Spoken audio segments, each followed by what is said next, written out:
La toltequidad se puede abordar desde dos puntos de vista muy diferentes, el punto de vista histórico y el punto de vista espiritual. La toltequidad es definitivamente una ideología, pero es también el nombre que se le da al producto cultural global de Mesoamérica o de Náhuatl o del México antiguo. Desde el punto de vista histórico, la toltequidad se fue formando con el tiempo. Se puede definir así. La toltequidad es lo que ocurrió cuando se hermanaron las tradiciones de los chamanes y los principios de la civilización en Anáhuac. La toltequidad, por lo tanto, empezó a ocurrir con la civilización olmeca hace unos 4.000, 4.500 años. Esos fueron los primeros momentos de la toltequidad. La toltequidad, desde el punto de vista histórico, se compone de varias instituciones. Una de ellas, por ejemplo, es el culto a la serpiente emplumada. Este culto en realidad no tiene sentido verlo desde el punto de vista del culto cristiano. Por ejemplo, el culto cristiano parte de la idea de que hay un Dios en el cielo y pues el ser humano por alguna razón debe adorarlo. ¿Ves? En la toltequidad el culto a la serpiente emplumada es el culto de nuestro potencial evolutivo. Así que se expresa no adorando a la serpiente emplumada ni rezando a la serpiente emplumada, sino evolucionando. Tú evolucionas si estás rindiendo el culto a la serpiente emplumada. Por eso es que se llama serpiente emplumada. Serpiente emplumada significa ir de la serpiente, del cuerpo y de los instintos animales a las plumas del alma y de la realización espiritual. Eso es la institución de la serpiente emplumada. La serpiente emplumada se manifestó en la historia a través de diversos personajes que llevaron el nombre, por supuesto, de serpientes emplumadas. Uno de ellos se llamó Nanahuatzin y fue el fundador de Quito Sol hace 5.000 años. Otro se llamó Hueman y escribió un libro sagrado llamado Teomostli, el libro sagrado de Anahuac, hace aproximadamente 2.050 años. Otro se llamó Seacatopiltzin, este es el más conocido, nació hace 1.070 años en algún lugar de Morelos, fue rey de Tula. Pues bien, la toltequidad se ha expresado a través de los voceros o los mensajeros o representantes o avatares, si quieres decirlo así, de la serpiente emplumada. Entonces, estas personas no son dioses que bajaron a la tierra, y aquí hay otra gran distinción entre la toltequidad y las culturas o religiones del viejo mundo. No son dioses que vinieron a la tierra, son personas que ascendieron a la dimensión divina. Dios, por lo tanto, no es un punto de partida, sino un resultado en la visión tolteca. Si tú te pones a trabajar y hacer lo que tienes que hacer, es inevitable que te conviertas en un dios, y eso se llama ser una serpiente emplumada. Ahora bien, la toltequidad se puede definir también desde un punto de vista formal como la deliberada unificación o armonización de las instituciones de la cultura. La diferencia entre la civilización tolteca y otras civilizaciones, te pongo por ejemplo el tema de la civilización cristiana, es que, te pongo varios ejemplos, en la toltequidad no existían diversas religiones, en la civilización cristiana hay 7.000 religiones registradas o quizás más. En la toltequidad no existían, por lo tanto, guerras de fe, no existían diversas creencias, no existían diversos dioses y no existían diversos destinos post-mortem. En cambio, la civilización cristiana, pues cada iglesia tiene su propia solución de cómo es el problema de existir. ¿Por qué? Porque la toltequidad buscó una deliberada homogenización de sus símbolos e instituciones, a punto de que, por ejemplo, el calendario, el simbolismo cosmogónico, las matemáticas, las creencias religiosas, la construcción de ciudades, los ritos y los mitos escenificados, los propios mitos, las explicaciones que le daban a la existencia del mundo, la filosofía, la ética, la moral, cosas que quedaron recogidas en los huevos católicos, todo esto está homogenizado. Si detectas parte de la información y comprendes el sistema, puedes recomponer la otra parte de la información. Esto es lo que te puedo decir en cuanto a la toltequidad histórica. Ahora bien, la toltequidad que empezaron los olmecas hace 4.000 o 4.500 años y que se desarrolló hasta la llegada de los españoles es solo el prólogo de la toltequidad. Ya sabemos que no podemos reducir el cristianismo únicamente al episodio histórico del cristianismo. El cristianismo es una proposición, una propuesta de vida, unas costumbres, unas creencias que van más allá de los propios cristianos. Es decir, podría haber cristianos dentro de 1 millón de años, aunque no hablaran ninguna de nuestras lenguas y vivieran en otro planeta. Por lo tanto, podemos abstraer el proceso histórico de la toltequidad y considerar que la toltequidad es un entendimiento del universo. En este entendimiento, el ser humano es una especie en tránsito. Nosotros venimos de un origen animal y lo dice Popol Vuh, venimos de los monos y vamos a un origen a un destino espiritual que es el Nahual, se le llama el Nahual. Así que el ser humano es una transición, es un puente entre el mono y el Nahual. Otro modo de entender al ser humano en la toltequidad es decir que somos un componente de 3 elementos. Uno es el cuerpo que tenemos, que es el simio, propiamente. Otro es la forma humana, que no es una herencia biológica, sino cultural o social. Y otro es el Nahual, que no es para nada una herencia, sino un potencial de conciencia que podemos o no activar. En esta visión del ser humano, el simio o el componente animal tiene a su vez 4 vehículos de expresión, 4 kimili o vehículos. Uno es el cuerpo físico y ese requiere su propia comida, que es pues alimento físico, agua, aire, sol. Otro es el campo energético que nos da vitalidad. Ese requiere su propia comida. Nuestro campo energético se nutre de sensaciones, incluyendo las sensaciones sexuales. Entonces entramos a un capítulo muy interesante de la toltequidad que dice que la libertad comienza por la libertad sexual y no hay libertad si no hay responsabilidad. Tenemos también un campo emocional que se alimenta de impresiones, es decir, de cosas que le dan énfasis a nuestra vida. Porque las emociones tienen esa función, prestarle énfasis a ciertos aspectos o no tocar otros a fin de conducir la atención. Y tenemos un campo mental que se alimenta de información. Entonces, si tenemos información de calidad, impresiones de calidad, suficiente cantidad de sensaciones y además comida de más o menos calidad, agua, aire, entonces tenemos una base equilibrada porque ese mono está equilibrado y podemos desarrollar lo demás. Si eso no está equilibrado, no tiene sentido seguir trabajando. Primero hay que empezar por la base. Así que aliméntate sanamente, haz ejercicio, toma sol, eso es toltequidad. Después de eso, cultiva tu vida sexual. Las represiones no vienen al caso. Lo voy a decir claramente, una acogida aburrida va en contra de la naturaleza. Entonces, no, dignifica la sexualidad. Por otro lado, te quiero decir también que no hay sexualidad sagrada. Eso es un cuento que se ha inventado la gente tímida para justificar cosas. Lo tercero que tienes que hacer es escoger impresiones de calidad. No sé, ¿por qué leer una novelita de mala muerte cuando puedes leer una buena obra? ¿Por qué contentarte con una película que ni para niños cuando puedes ir a ver una buena representación? ¿Por qué no pensar? ¿Por qué no razonar? ¿Por qué vivir la vida como un animal? Llénate de impresiones. Lo mejor que podemos hacer es conocer la experiencia ajena, porque nuestra vida es muy corta. Y entonces, si solo vamos a tenernos a nuestra propia experiencia, a estas alturas todavía no sabríamos ni hablar. ¿Ves? Muy poca gente en la Tierra ha inventado una lengua, ¿verdad? Así que si tú y yo no hubiéramos heredado el español, no sabríamos ni hablar.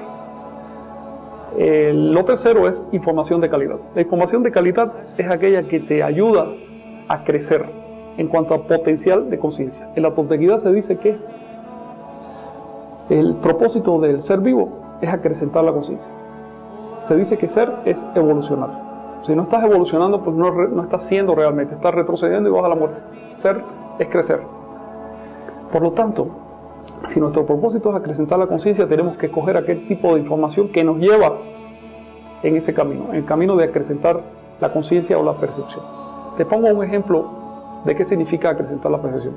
Hay un principio recogido de los huevos de Católica que dice: no pierdas el tiempo ni de día ni de noche. ¿Qué significa no perder el tiempo de día? Pues trabajar, ¿verdad? Estudiar, aunque sea divertirse, aprovechar el tiempo. Y de noche.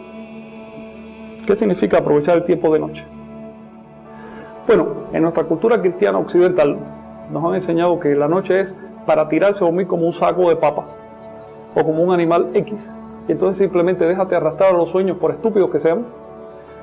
Asústate o diviértete con ellos, gózalos o súfrelos, pero sin la menor deliberación. El único acto de deliberación que tenemos en los sueños, como cristianos occidentales o como partícipes de la cultura moderna, es no orinarnos en la cama. ¿Ok? Cuando tú aprendiste a no orinarte en la cama, aprendiste a darte una orden, incluso estando dormido, ¿sí o no? Bueno, eso es lo único que tenemos en cuanto a cultivo del sueño. El sueño se puede seguir cultivando. Yo no lo creía cuando me lo propusieron. Pensé que era una tontería. Hasta que un día me dije, bueno, pero ¿por qué no? Vamos a probar. Y resulta que no solo se puede cultivar, sino que ahí está la clave de todo. Aprovechar el tiempo mientras estés dormido, porque si aprovechas tu tiempo de sueño vas a aprender a despertar. Cultivar el sueño es cultivar el despertar. No cultivar el sueño es cultivar la dormidera. El nahual es un potencial, energético, si quieres verlo así. Por ejemplo, si un cuerpo está encima de otro, el cuerpo que está encima tiene un potencial cinético que no tiene el que está debajo, ¿sí o no? Eso no significa que ese potencial de ese cuerpo sea algo independiente de ese cuerpo. El nahual es un potencial evolutivo que todos nosotros tenemos. Es decir, la evolución de la naturaleza, la evolución de los seres vivos, va en un sentido. Y eso podemos verlo simplemente al investigar el árbol filogenético de los seres vivos. Es decir, quién fue primero, quién fue después, hacia dónde vamos. ¿Qué es lo que ha evolucionado cuando evoluciona un ser vivo? Su conciencia, su capacidad de percibir. Eso es lo que evoluciona cuando evoluciona un ser vivo. Cuando un animal, por ejemplo, se mete en un callejón, como digamos estos dinosaurios que con tal de defenderse desarrollaron pinchos y púas y sabe Dios cuánta cosa y su cerebro le disminuyó, ese animal no tiene trascendencia, porque va perdiendo plasticidad, va perdiendo capacidad de adaptación. Entonces el menor cambio climático o de lo que sea, lo extingue. En cambio, cuando un animal, en vez de desarrollar dientes, uñas y pellejo y sabe Dios cuánta cosa, empieza a desarrollar su conciencia, se hace adaptable. Nosotros mismos somos la prueba.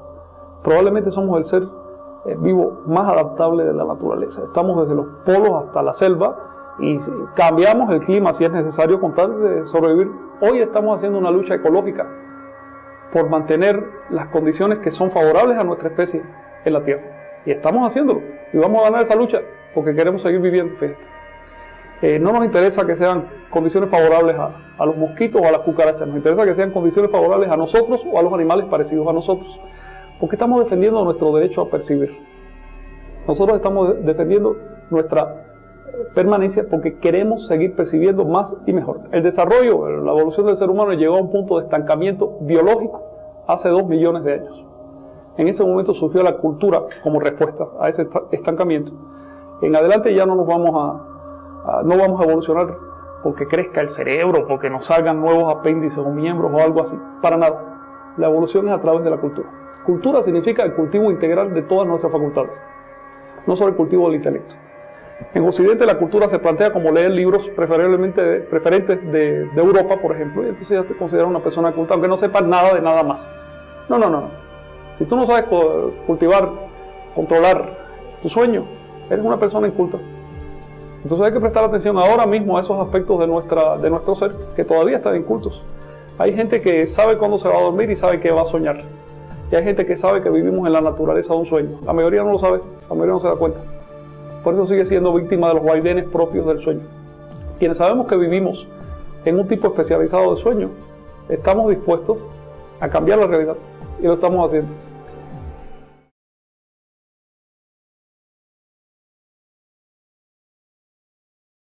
¿Qué es un tolteca? Toltecatl, en singular, es una palabra náhuatl que significa persona culta, pero para los antiguos mexicanos, ser culto, como te acabo de decir, no era simplemente adquirir cultura intelectual o memorizar cosas en la escuela, no. Las escuelas de Mesoamérica no empezaban con las clases de lengua y matemáticas, empezaban con ejercicios físicos y artes marciales, para que los niños aprendieran a dominar su cuerpo. Empezaban con clases de meditación. El niño tendría que aprender a analizar cómo funciona su mente. Empezaban con clases de concentración. Empezaban con clases de memoria profunda. Los niños en las escuelas de hoy aprenden a memorizar solo superficialidades, algunas fechas y algunos nombres, algunos sucesos de la vida superficial, de la historia superficial. No, memoriza tus sueños. ¿Qué soñaste anoche? ¿Te acuerdas que soñaste anoche? Entonces hay que seguir trabajando. Eso es ser un tolteca, una persona integralmente culta. Yo pienso que la toltequidad histórica, que vivió aproximadamente 4.000 o 5.000 años, es solo el prólogo de lo que vendrá. Y no estoy idealizando, estoy diciendo, si sobrevivimos tenemos que evolucionar, porque lo que no evoluciona se extingue. Así que si sobrevivimos, y esto lo sabremos en el futuro, vamos a seguir desarrollando en el sentido de la toltequidad. También te puedo describir la toltequidad desde un punto de vista social. Fíjate, la sociedad es un producto biológico, para empezar. ¿Okay? Nosotros nos reunimos socialmente desde la época de los primates y desde mucho antes. Es decir, no es un deliberado propósito cultural el que nos reunamos.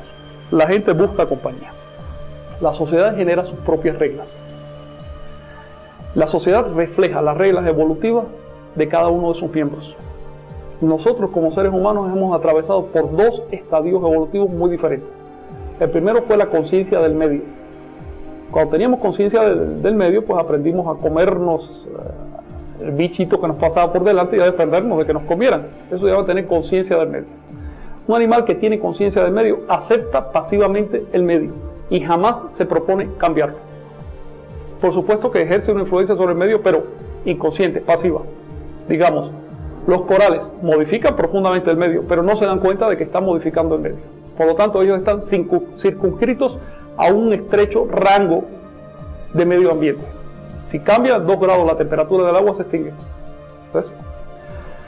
El segundo salto de conciencia lo dimos no nosotros como seres humanos, sino digamos que nuestros abuelos, es decir, los animales que nos precedieron, adquirieron autoconciencia. Aprendieron a preguntarse quién soy, por qué estoy aquí, qué hago acá, qué cosa es el mundo que me rodea. Ese es el salto a la autoconciencia. Lo que caracteriza a la autoconciencia es que este ser vivo ya no solo acepta el medio pasivamente, sino que quiere modificarlo. Entonces la autoconciencia genera automáticamente cultura. ¿Ves? La cultura, ¿qué cosa es? El cultivo de lo que te ofrece el medio ambiente para mejorar tus posibilidades de supervivencia. Hay un tercer salto de conciencia que no han dado todos los seres humanos, sino algunos, que es muy dramático, que es el salto más profundo, y es el salto al Nahual. Ese salto es lo que produce Cristos, Mesías, avatares, serpientes emplumadas.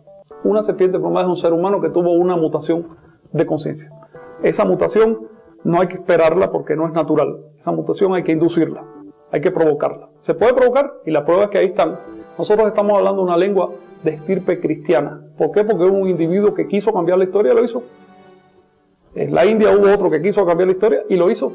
Y nosotros estamos viviendo a la sombra y a la saga de estos seres que tuvieron la energía y el deseo y la voluntad para cambiar las cosas y lo hicieron. Eso es manifestación de un estado superior de conciencia. Estos seres no bajaron del cielo. Es un insulto pensar que Jesucristo tenía un apoyo divino y por eso era impecable. No, se ganó su impecabilidad. Cada partícula de impecabilidad de Jesús se la ganó con sacrificio. Ese es el verdadero significado del sacrificio de Jesús. Te repito, es un insulto hacerlo hijo de Dios. Él se hizo Dios por su propio derecho. Entonces, así como nosotros hemos pasado por 2 estadios y podemos llegar a un tercero, es decir, conciencia del medio, conciencia de nosotros mismos y conciencia del Nahual, la sociedad también puede hacerlo. La sociedad tiene conciencia del medio cuando los seres humanos se agrupan en hordas y empiezan a depredar todo lo que aparezca a su alrededor. Adquiere conciencia de sí mismo en el momento que dicen, no, vamos a ponerle orden, vamos a institucionalizar esto. No es justo, por ejemplo, que en esta aldea hay una ley y en la aldea de al lado haya otra ley diferente. ¿Ves? No es justo que no tengamos memoria histórica, no, tenemos que trazar una pauta para saber dónde estamos con respecto a nuestros antepasados, tenemos que pagar la deuda cultural que tenemos. En el momento en que la sociedad se propone esas cosas, entra en una fase de autoconciencia. La autoconciencia social se caracteriza por la regularización de las instituciones. Ya uno se siente mal cuando las instituciones no son regulares. Por ejemplo, si la calle va al azar en zigzags, tú te sientes mal. Tú quieres una calle recta, una calle que tenga además un número, que tú puedas llegar a una dirección. Eso es autoconciencia social. La sociedad también puede dar un salto a la conciencia del Nahual. Y en ese momento se dice que es una sociedad tolteca. Toltequidad es el grado de la civilización en el cual se percibe al Nahual. En ese mismo momento la sociedad comprende que no se trata solo de modificar el medio ambiente. No se trata solo de modificar lo que ya está ahí. También hay que crearlo. El medio ambiente se crea. Nosotros estamos creando el mundo con nuestro consenso. Es decir, percibimos las cosas y nos ponemos de acuerdo en su significado y por eso creamos el mundo. Nosotros vivimos en un mundo de nuestra elección. Podemos o no darnos cuenta de ello. Si nos damos cuenta de ello, entonces dimos el fase a la toltequidad. Toltequidad es entonces la tercera fase de la civilización. Hay una cuestión muy interesante. Hay un desarrollo paralelo entre percepción y toltequidad. Nosotros estamos biológicamente compulsados a percibir más y mejor. Eso hizo que hace 2 millones de años, como respuesta precisamente a los incipientes procesos sociales y culturales, surgiera el chamanismo. El chamanismo es un conjunto de técnicas para acrecentar la percepción. No tiene que ver con con bailar o con mover maracas o con nada de eso. Tiene que ver con meditar. De hecho, la palabra chamán es una palabra de una lengua anterior al sánscrito.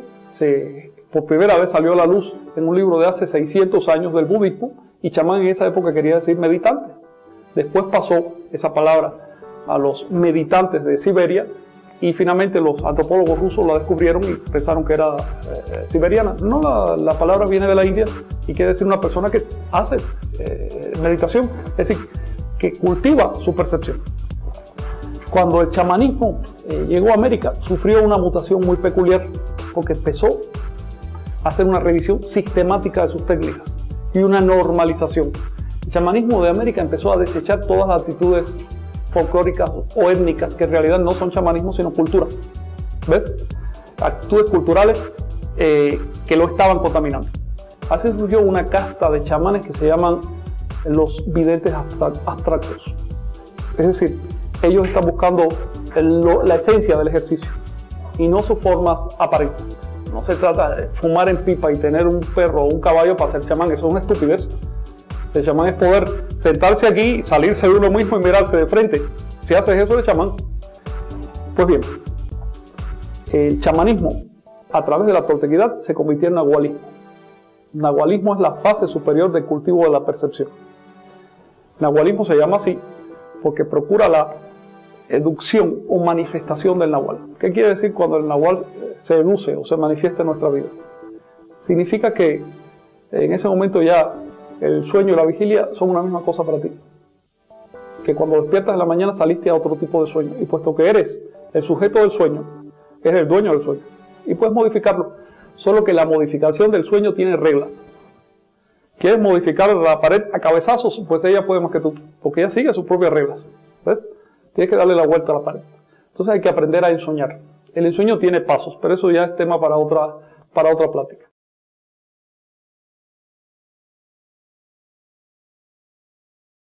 En 1941 hubo una reunión de antropólogos donde se cometieron varios errores. Uno de ellos es restringir los toltecas a Tula. Tula es una ciudad del estado de Hidalgo, no muy grande, fue capital en su momento. Acababan de descubrir el centro de Tula y había mucha emoción, pensaban que era mucho más grande de lo que en realidad es.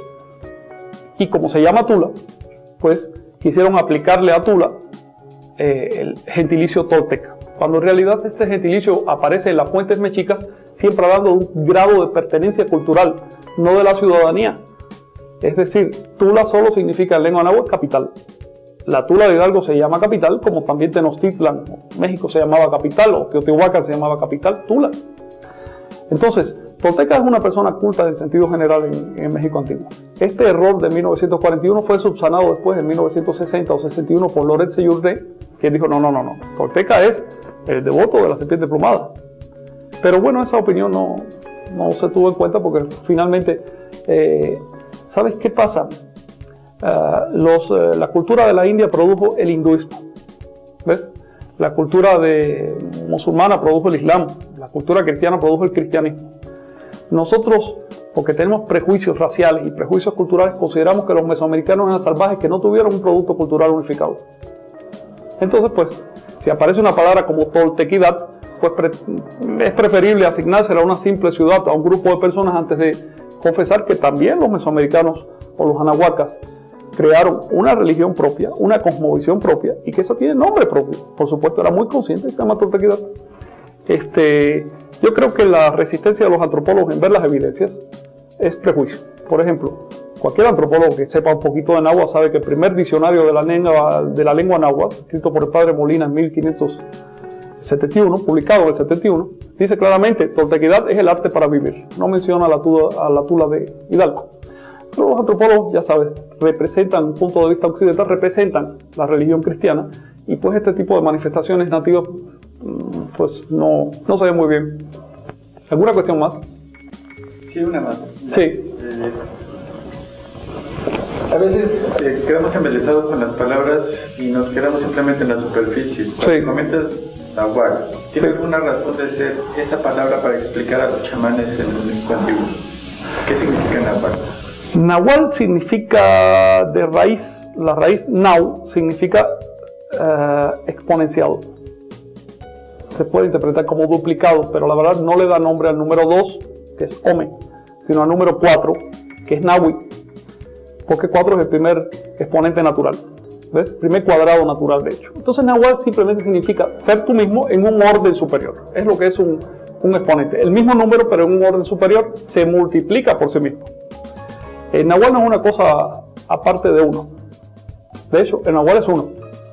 Lo que no es uno es la forma humana. A la forma humana los antiguos mexicanos, los de habla náhuatl, le llamaban Tlacat, que entre otras cosas tiene varios significados. Uno de ellos es mitad. Es decir, la forma humana no llega a ser uno. Uno, este que habla contigo, es el producto de la forma humana por el Nahual. Entonces tenemos una mitad por un duplicado y eso nos da una unidad. El Nahual es lo que tú puedes ser si quieres serlo. Si no quieres serlo, pues no lo vas a hacer. El Nahual, técnicamente hablando, es el sujeto del sueño. Una característica novedosa de la toltequidad es que en tanto otras religiones tienen conjuntos de leyes, en la toltequidad solo hay 3 consejos. Quedaron bien recogidos en un libro sagrado tolteca que se llama Huehuetlactoli, y dice ahí, sé amigo de tu propia divinidad, ten paz con los demás y no pierdas el tiempo. Si tú practicas eso, eres un tolteca. La toltequidad tiene un propósito: transformar las creencias en experiencias. Es decir, eso es ser un tolteca. Las creencias son proposiciones que uno se hace con el fin de verificarlas. Es decir, yo puedo creer lo que sea sobre el mundo, pero mi propósito es verificarlo. Así que toda creencia debería ser una proposición transitoria. Uno debe luchar por convertirla en una experiencia. Eso es la actitud del tolteca. Si uno se queda únicamente en el regodeo de que tengo esta creencia, me gusta porque tiene que ver conmigo y ya la sigo creyendo, eso se llama superstición. Hay 3 cosas que debe evitar un tolteca: la superstición, el fanatismo y la idolatría. Las cosas están aquí adentro. Si quieres las encuentras, pero si sigues esperando que vengan de afuera, bueno, te vas a llenar de señales que no conducen a nada.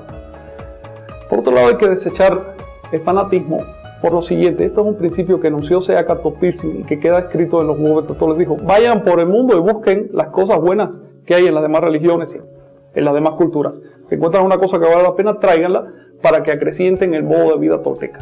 Es decir, la toltequidad no es nada que ya esté hecho, es algo que está en transición, se está haciendo. Si tú descubres algo bueno, pues adelante. Estás aportándole a la toltequidad, estás aportándole al proceso evolutivo de la cultura. Y por último, desechar las supersticiones. Hay 2 grandes supersticiones que contaminan ahora al ser humano. Yo les llamo mahayacismo, la doctrina del mahayacismo. Los religiosos piensan que más allá de nuestros sentidos hay un Dios. Y los materialistas piensan que más allá de nuestros sentidos hay una materia. Y la verdad es que a las pruebas me remito. Yo solo tengo un campo perceptual, no hay nada más allá que pueda probar. Por lo tanto, lo inteligente es estudiar cómo se mueve la percepción. Y lo inteligente es acrecentar la percepción, no acrecentar las teorías sobre el más allá.